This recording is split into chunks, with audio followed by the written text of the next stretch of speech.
I am your Montessori teacher here in China. And this is officially our day 2 here in Hainan province, Haikou City. Haikou is the capital city of Hainan. And it's a Sunday. And nasa dili ako. I'm on my way to church kasi na-check ko dito. May Catholic church sila. The mass is at 9 a.m. Ang mass, I'm not sure. I don't expect na English siya. So it could be in Mandarin or Cantonese. Pero ang gusto ko lang talaga makita yung church and umatin na ang service. Yun yung ginagawa ko every time I'm new in a place, in a country, or a city here in China. Binibisita ko yung mga Catholic church kasi nga it's nice to see paano yung mga local din ano yung approach nila into Catholicism. Yun. Meron naman dito. Merong mga churches naman. So, yeah. Come with me.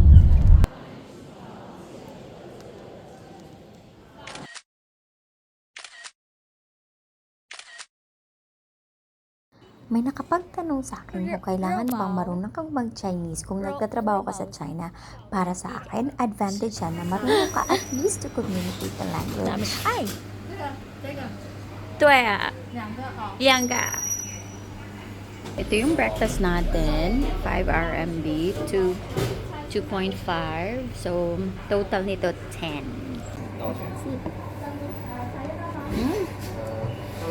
Ang lutong lola. Lalagnat ka. Ito yung niluluto ng lola. Very nostalgic. Wala akong mga lola ko. Only 1 RMB. 1 RMB ay 8 pesos. Hello, Haiko! Mainit to sa Haiko kahit may bagyong paparating sa Guangdong province. Tapos magsimba ay dumiretso lang ako pauwi sa hotel kasi grabe, sobrang init. 2,000 years later. Lumabas na ang quarantine dito. Kasi natulog ako buong hapon. Maybe that's the exact purpose of having this holiday na makapag-relax ka lang talaga. So now I'm out. Pupunta ako sa Cloud Space Library. Nakita ko lang siya sa mga vlogs na tinitingnan ko. Ang init din kasi, nakaka-drain yung init. Or quarantine dita lang talaga ako. Yung energy ko before, at my 20s, hindi na siya, obviously, hindi na ganun yung energy ko at my 40s na.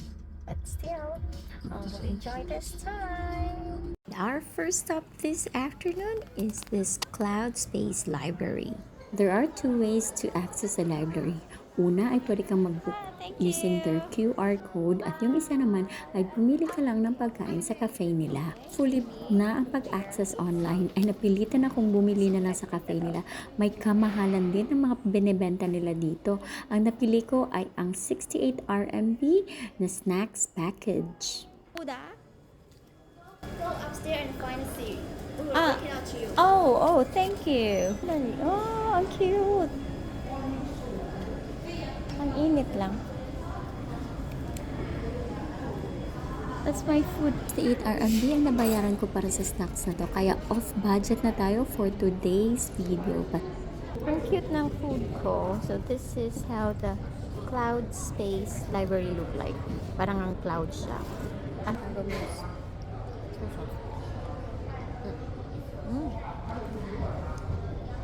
I like it. Sa tanong kung worth ba ang experience na ito, ay masasabi kong maganda rin yung experience ang mga hype na ganito. Katapos ay lumabas na rin ako para i-enjoy ang sunset. Paparami at paparami na rin kasi ang mga taong dumadating. Ikaw talaga ang isa sa mga bagay na pinupuntahan ko pag bago ako sa isang place. It's either pumunta ako sa mga church, sa mga library, at sa mga museum. Yun na nga, kahit 7 PM na ito ay marami pa rin taong lumalabas. Mataas at matirik pa rin kasi ang araw at this time. Para makakuha ako ng maganda-gandang picture sa spot na ito ay nakisuyo ako. Tinatansya ko lang din na yung mga nakakausap ko ay marunong nakakapag-English. Yung mga target ko ay mga university students. Ito yung ganap dito. May pa-live show doon. Nagpa-fly ng kite, ng drone. And it's all about family gathering. Family and friends. May nagpipiknik. Very laid back yung dating ng Haiko. I'm loving my stay here. And nakarelax ka talaga. Yung online mommy ko tumawag. Wala daw kaming class. So which is good. I'll be back to my hotel at 9. May online class ako ng 9 to 10. So na-enjoy ko ang mga view na ganito.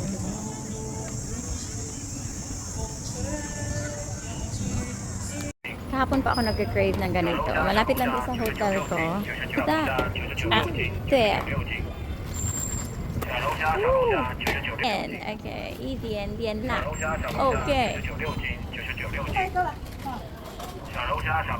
要这个大吗？哦，不用不用，这个 OK。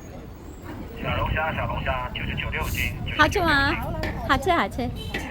Of course, kasi Filipino ako, rice na 2 RMB. This is 45 RMB.